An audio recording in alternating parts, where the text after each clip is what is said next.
Değerli basın mensupları, muhterem arkadaşlar, sizleri ve ekranları başında bizleri takip eden kıymetli vatandaşlarımız, hepinizi saygıyla ve sevgiyle selamlıyorum.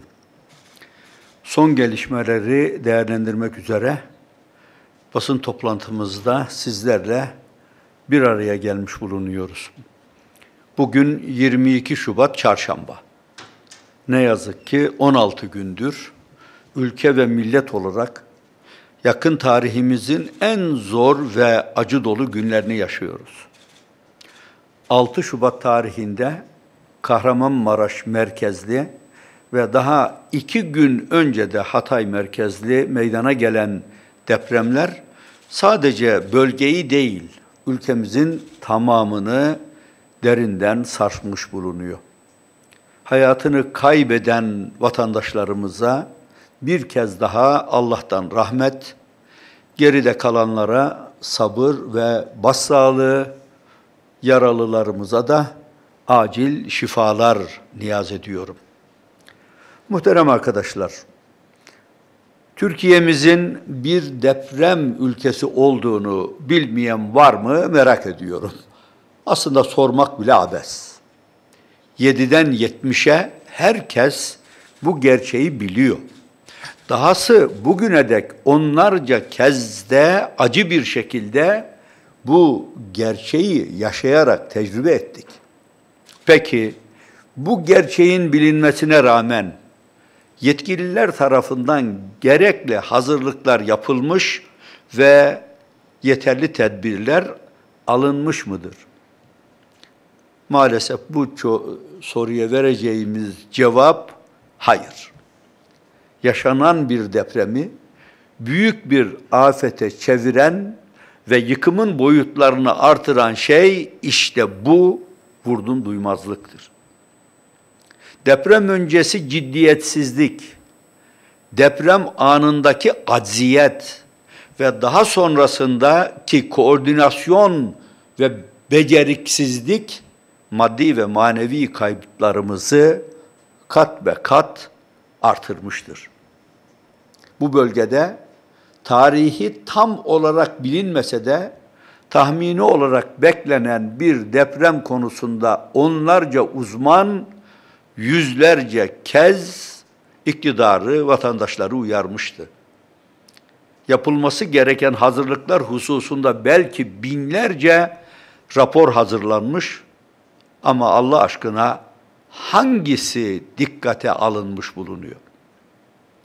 Depreme hazırlık konusunda neler yapıldı? Daha doğrusu neler yapılmadı sormak mecburiyetindeyiz. Bunları sormak her bir vatandaşımızın hakkı olduğu gibi biz muhalefet partilerinin de sorumluluğudur. Ama bunlara cevap vermek ise iktidarın görevidir. Deprem öncesi defalarca kez hatırlattığımız hususları şimdi bir kez daha sormak istiyorum. AFAD başta olmak üzere ilgili tüm kurumlarımız yeterli ve liyakatli kadrolara sahip midir, sahip miydi? Özel iletişim vergisi başta olmak üzere toplanan vergiler bugüne kadar nerelere harcanmıştır? İmar aflarıyla bir takım mağduriyetlerin giderilmesinin yanında oy kaygısıyla kaç bin hasarlı bina görmezden gelinmiş ve bunlardan kaçı bu depremde yıkılmıştır. Bugüne dek Türkiye genelinde kaç bina kontrol edilmiş, kaçında hasar tespit edilmiş ve bu tespit edilenlerin kaçı için işlem yapılmıştır? İnsanlarımızın 5-10 bin lira kira ödediği, en az 2-3 milyon ödeyip satın aldığı evlerinin adeta kendilerine mezar olduğu bu çarpık sistemin sorumluları kimlerdir Allah aşkına? Her şeyin ama her şeyin pahalı olduğu ülkemizde insan canı neden bu kadar ucuz anlamak mümkün değil. Geldiğimiz noktada işte tüm bunlar sorulmasın, dile getirilmesin isteniyor. Beyefendiler bunları soranları not alıyorlarmış, tek tek defter tutuyorlarmış. Uzmanların dile getirdiklerini not almayanlar, yapılacak hazırlıkların defterini tutmayanlar elbette ancak bunları bugün not alır. Hodri meydan. Biz de, vatandaşlarımız da notlarımızı aldık, defterlerimizi tutuyoruz. Zira birlik ve beraberlik çağrımız sizin nezdinizde yine karşılık bulmadı. Yine çözümü değil, maalesef algıyı öncelediniz. Şefkat ve merhameti değil, öfke ve nefret dilini tercih ettiniz. En azından bu kez kucaklayıcı olabilirdiniz. Fakat siz yine kutuplaşmayı tercih ettiniz. Beton karın doyurmaz dedik. Aşırı ve yanlış betonlaşma öldürür dedik, dinletemedik. Şimdi yine insanı değil, inşaatı önceliyorsunuz. Hem de müthiş bir acelecilikle. İnsanın emin olun yüreği yanıyor. Her seferinde en yanlış kararlar nasıl alınıyor, hakikaten akıl gibi idrak edilir gibi değil. Muhterem arkadaşlar, diyelim deprem öncesi yıllarca hazırlık yapılmadı. Anladık. Peki afet sırasında ve sonrasında nasıl bu denli beceriksiz bir süreç yaşadık? Her şeyin panzehiri ve çözümü olarak sunulan Cumhurbaşkanlığı hükümet sistemi değil miydi? Bu sistemin en büyük avantajı hızlı karar almak olarak takdim edilmişti bizlere. Öyleyse neden müdahalede bu kadar geç kalındı? Kolluk kuvvetleri, madenciler, iş makineleri neden bölgeye bu kadar geç sevk edildi? Çok net bir şekilde soruyoruz. Ülkemizin en disiplinli gücü olan ordumuz, hazırlıklı olmasına rağmen 100.000 Mehmetçiğimiz ilk andan itibaren niye sahaya indirilmedi? Daha ilk saatlerde 4. seviye alarm durumu ilan edilmişken ki 4. seviye en yüksek seviyedir. Yani durumun vehameti anlaşılmışken peki neden insanlar günlerce enkaz altında ve yakınları da enkaz başında iş makinesi bekledi? İlk 48 saat çok ama çok önemlidir böyle durumlarda.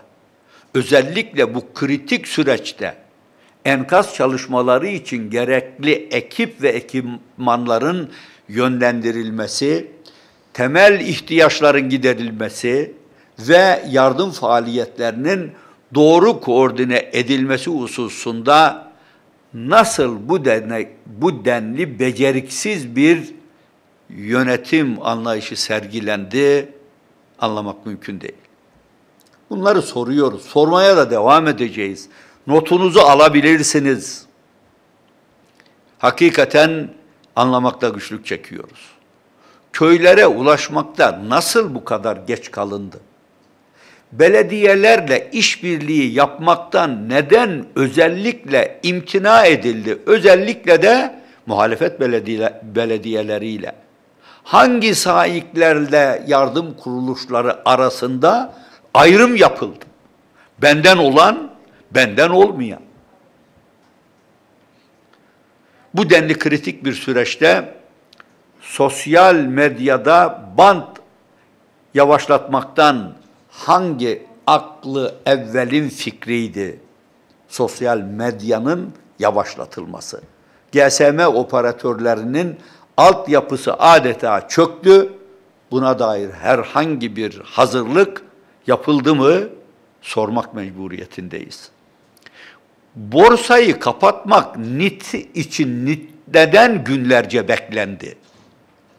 Pandemide vatandaşlarına IBAN gösteren akıl, şimdi de devletin kaynaklarının sağ cepten alınıp sol cebe konulduğu yardım şovları düzenliyor, algıyı yönetmek için belgesel tadında klipler çekiyor. Bu lakaytlığa nasıl sessiz kalalım bilemiyoruz. Kendilerini adeta devlet yerine koyarak, gelecek eleştirilerinin önünü kesmek ve kendilerini eleştiren herkesi de devlet düşmanı ve hain ilan etmek kurnazlığını nasıl görmezden gelelim? Binlerce canımızı kaybettik. 10 binlerce yaralımız, milyarlarca lira da maddi kayıplarımız var. Hala enkaz altında olan belki binlerce insanımız var. Bunu bilerek söylüyorum. Bu kışta, soğukta üşüyen, günlerdir bir çadır bekleyen vatandaşlarımız var hala. Yakınlarını, evini, barkını, her şeyini kaybetmiş insanlarımız var. Ciddi bir sınavla, oldukça kritik bir süreçle karşı karşıyayız. Bugüne kadarki yanlış anlayışla, süregelen bu çarpık zihniyetle bunun altından kalkmamız mümkün değildir muhterem kardeşlerim. Düşünün ki akıllarına ilk gelen şey okulları kapatmak oldu. Onlarca alternatif arasından yine en yanlış kararı nasıl alabildiler anlamak mümkün değil. Neden her seferinde ilk vazgeçilen şey eğitim oluyor? Neden sürekli aynı hatalar tekrar ediyor? Cidden anlamakta zorluk çekiyoruz. Bu yanlış karardan 2 ay sonra dönmek bir şey ifade etmez. Hemen bu yanlıştan vazgeçilmeli. Üniversiteler derhal yüz yüze eğitime başlamalı. Bu istikamette bir takım söylemleri de duyuyoruz elbette. Muhterem arkadaşlar, her zaman olduğu gibi bu süreçte de yine hep aynı yanlışlar tekrar ediliyor maalesef. Tek tek kişi ve olaylara odaklanmak yerine temel ve sistematik nedenlere odaklanmak mecburiyetindeyiz. Nerede hata yapıyoruz? Bunu bilmek mecburiyetindeyiz. Kalkınmayı sadece ve sürekli betona yatırım yapmak zanneden anlayışı değiştirmek mecburiyetindeyiz. Şehirlerimizi apartman ve gökdelen tarlalarına dönüştüren zihniyeti sorgulamak mecburiyetindeyiz. Hata vardır, özür dilenir. İhmal vardır, yetkililer tarafından istifa edilir. Kasıt vardır, hesap sorulur. Yanlış zihniyetlerle ise topyekün mücadele edilir. Anlaşıldı ki ihanet edilen sadece İstanbul değilmiş. Bizim itirafımız değil. Sayın Cumhurbaşkanı'nın kendisinin itirafıydı bu. Biliyoruz ki hükümet neden geç ve yetersiz kaldı cümlesi bu depremde vatandaşlarımızın en çok sorduğu sorudur. Öyleyse tüm bunları konuşacağız. Somut adımlar atacağız. Hep birlikte bu zihniyeti değiştireceğiz. Muhterem arkadaşlar, not etmeleri için şu hususları da şimdiden dile getirmekte fayda görüyorum. Muhtemel depremler için şimdi hangi hazırlıklar yapılıyor? İstanbul için hangi tedbirler alındı? Deprem bekleniyor. Ne zaman olacağını bilmiyoruz ama bekleniyor.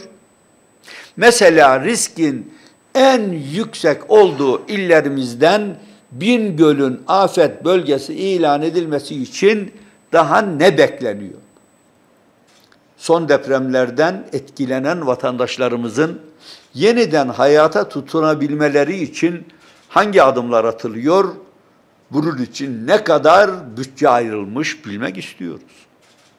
Yapılacak yeni inşaatlar için imar planları, zemin etütleri, mikro bölgeleme çalışmaları titizlikle yapıldı mı? Ki yüz binlerce konu için daha şimdiden ihaleler konuşulmaya başlandı. Hatta temeller atılıyor. Allah aşkına bu kadar acele, sorumsuz adımlara atmaya iktidarın hakkı yok. Yetkisi var ama hakkı yok. Maalesef aynı yanlış anlayışla, aynı çarpık zihniyetle atılacak her bir yanlış adım önümüzdeki günlerce çok daha büyük problemlere neden olacaktır, bunu unutmayalım. Bu sebeple krizi daha da derinleştirecek, alelacele alınan kararlardan derhal vazgeçilmelidir. Sağlıklı ve kalıcı çözümlere odaklanmak mecburiyetindeyiz ülke olarak. Seçimlere birkaç ay kaldı. Unutmayın, bu süreçte oy kaygısıyla hareket etmek vatandaşlarımıza ikinci bir yıkımı yaşatır. Hassasiyetle hareket etmek, çalışmaları titizlikle yürütmek ve ince eleyip sık dokumak mecburiyetindeyiz. Milyonlarca ton beton yığını karşımızda durmaktadır. Yine milyonlarca ton da yeni malzemeye ihtiyaç var. Bu çalışmalar masa başında ve tek bir ağızdan alınacak kararlarla yürütülecek bir süreç olmamalıdır. Hiçbir alan ihmal edilmeden, tüm uzmanların görüşleri dikkate alınarak ortak akılla bir süreç yürütmek elzemdir. Bizler siyaseten sorumluluk alacağız. Hem Saadet Partisi olarak hem de Millet İttifakı olarak bu süreci an be an takip ediyoruz. Kentleşme ve afet yönetimi ortak mutabakat metinlerimiz çerçevesinde hem afetlere karşı tüm hazırlıklarımızı tamamlayacak hem de atılması gereken adımları bir bir atacağız. Evet, acımız ve kayıplarımız çok ama çok büyük. Yitip giden canlarımızın telafisi maalesef mümkün değil. Ancak geride kalanlar için ve bir daha böylesine acılar yaşamamak için omuzlarımızdaki sorumlulukların farkında olmak mecburiyetindeyiz. Bu çerçevede zincirin tüm halkalarından hesabın sorulması, önümüzdeki dönemde işimizi düzgün yapmak ve yaşanabilir şehirler inşa etmek bilinmeli ki boynumuzun borcudur. 85 milyonun insanca yaşam standartlarına kavuştuğu bir Türkiye'yi inşa etmeyi boynumuzun borcu olarak görüyoruz. Ahdimiz var. Biz aç ve açıkta tek bir insanımızı dahi bırakmayacağız inşallah. Maddi ve manevi tüm yaralarımızı hep birlikte saracağız. Ayrım yapmayacağız. Şu 16 günlük süreçte millet olarak gösterdiğimiz muazzam dayanışmayı önümüzdeki dönemde de gösterecek ve Allah'ın izniyle bu zorlu süreci hep birlikte aşacağız. Allah yar ve yardımcımız olsun. İşlerimizi kolay kılsın, daha da beterinden muhafaza buyursun diyor. Sözlerimi tamamlıyorum. Sorularınız varsa cevap vermeye çalışacağım. Evet, soru yok. Hepinize teşekkür ederim. Hayırlı günler dilerim.